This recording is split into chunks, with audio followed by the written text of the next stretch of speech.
Hi, everybody. How are you today? Our first topic is IoT and mobile.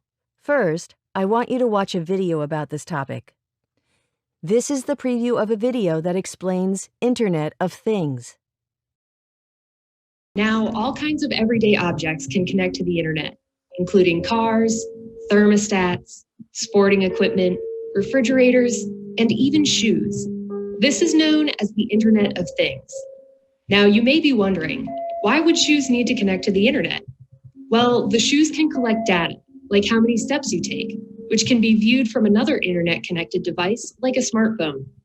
All the metrics collected by the shoes can be analyzed to tell you how many calories you've burned, give you personalized fitness advice, and much more. But the Internet of Things isn't limited to consumer products. There are city trash cans that send alerts when they need to be emptied, sensors on bridges that check for stress or damage to its structure, and many more examples extending to healthcare, manufacturing, and agriculture, among others. Unfortunately, there are also new security concerns. For example, if you have internet-connected locks, a hacker might be able to unlock your front door remotely. And there's the issue of privacy. All of these devices are collecting large amounts of data that can capture your actions and location throughout the day. Often, we don't exactly know all that is being collected or how this information is being used. The Internet of Things is going to grow exponentially over the next few years, bringing with it new benefits and challenges.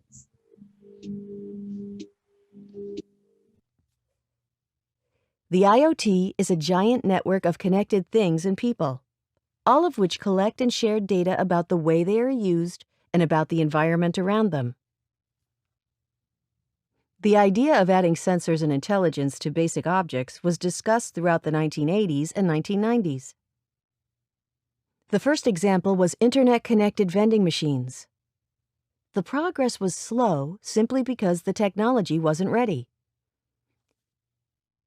Chips were too big and bulky, and there was no way for objects to communicate effectively. Cheap and enough powerful processors were needed before it finally became cost-effective to connect up billions of devices. The adoption of RFID, radio frequency identification tags, low-powered chips that can communicate wirelessly, solved some of this issue. IP subject will be discussed in detail in our network lesson later on. The adoption of IPv6, which, among other things, should provide enough IP addresses for every device in the world. It was also a necessary step for the IoT. Now every device can be easily assigned an IP address.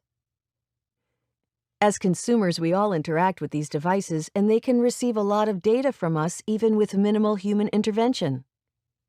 IoT can easily be used to collect data about people's preferences and behavior, and this can have serious consequences for privacy and security.